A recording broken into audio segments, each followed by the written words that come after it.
Bonjour à tous, nous allons dans cette vidéo créer un logo. Nous allons voir comment a été créé ce logo en forme de diamant. Commencez par créer un nouveau document. Utilisez le raccourci CTRL-N, commande N. Renommez-le par exemple diamant logo ou logo diamant.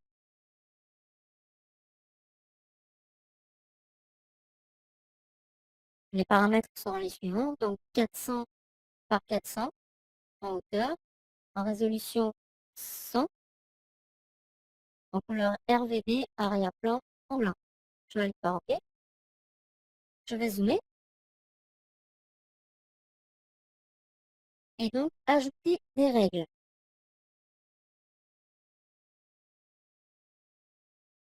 Je vais dans Affichage, cocher Règles, cocher Magnétisme et créer un nouveau repère.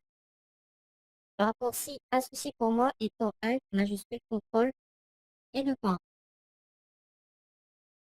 Je crée un nouveau repère horizontal, d'abord à 100 pixels. Un autre repère à 128, donc là j'utilise le raccourci clavier. Nous allons comme ça créer 8 repères horizontaux. Le deuxième est à 128. Le suivant à 139.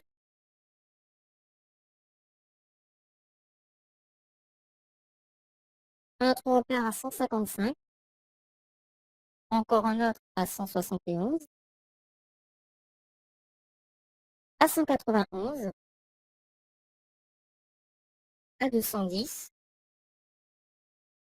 Puis à 263. Je vais maintenant créer 9 repères verticaux. J'utilise toujours le raccourci clavier. Je sélectionne maintenant vertical avec une position de 87, 145, 163, 172, 200, 228, 237, 255 et 313. J'obtiens un beau quadrillage. Je vais maintenant choisir une couleur d'arrière-plan. Donc on va dire qu'on va prendre du bleu par exemple. Du bleu. Je vais choisir ce bleu. Donc la couleur est la suivante. 34,98 dB. Je ne vais pas déverrouiller le calque et l'arrière-plan. Et je vais tout peindre en bleu. Maintenant, je vais récupérer mon outil plume et créer une forme. Remettre la couleur par défaut, du noir. Sélectionner forme. Et non pas tracé ni pixel. Avec un fond en noir sans contour. Je vais d'abord créer la base de mon logo. Comme ici. Ça sera un diamant. Je vais intervertir les couleurs en cliquant ici ou en utilisant le raccourci clavier X. Je vais placer le curseur sur ce point. Maintenir Shift enfoncé pour faire un trait droit. Comme ceci. Me placer sur la 4e ligne à ce niveau. Placer un autre point. Le point suivant à ce niveau. Encore un autre point sur la même ligne.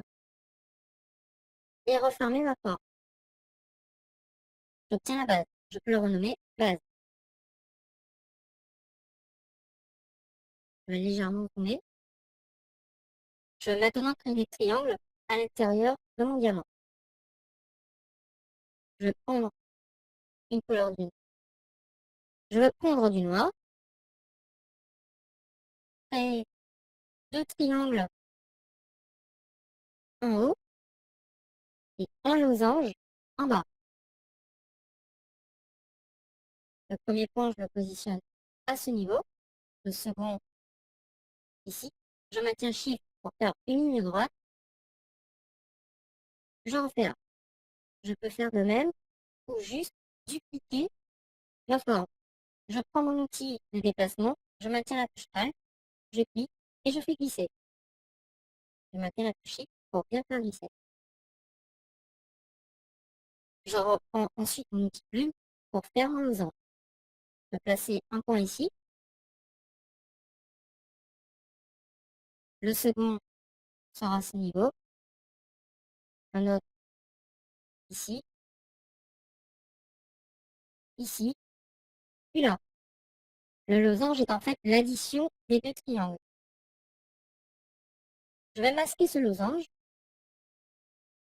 et créer un triangle juste pour le bas.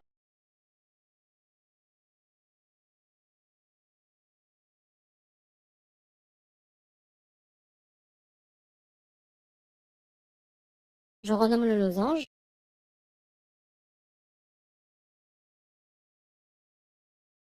Je vais maintenant sélectionner tous ces calques et passer leur mode de fusion sur incrustation.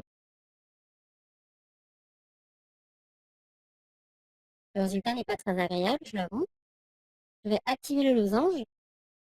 La base du diamant aura une opacité de 10. Les deux triangles ainsi que le losange, donc ces trois calques, les deux triangles ici plus le losange, auront une opacité de 40%. Et le triangle du bas a une opacité de 50. Je vois ici que le triangle déborde un peu. Je vais le sélectionner. Donc il s'agit en fait de la copie. Je vais zoomer quelque peu. Je vais récupérer mon outil de sélection tracé, raccourci A, sélectionner le point et le déplacer. Voilà. Ensuite, je peux reprendre mon outil de déplacement.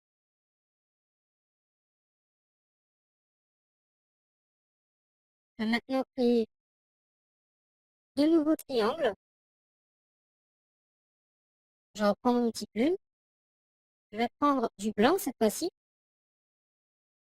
Créer un triangle qui va partir point ici, passer par là, arriver jusqu'à la moitié du premier triangle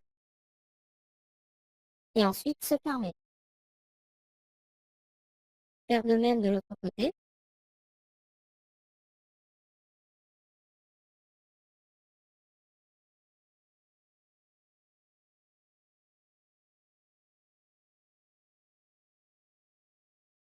Je vais changer le mode de fusion ainsi que l'opacité de ces deux calques. Sélectionne les deux calques. Opacité à 50% et mode de fusion sur incrustation. Je peux maintenant sélectionner tous les calques, les placer dans un groupe que je renomme logo. Masquer ensuite toutes les règles à l'aide du raccourci CTRL-H, commande H. Prendre l'outil texte, choisir un texte. Donc j'ai choisi la police suicida handwriting en blanc. Et je peux écrire. Si je veux changer la couleur du logo, il me suffit de sélectionner une couleur et de changer la couleur d'arrière-plan. Nous venons de créer un logo à partir de formes géométriques.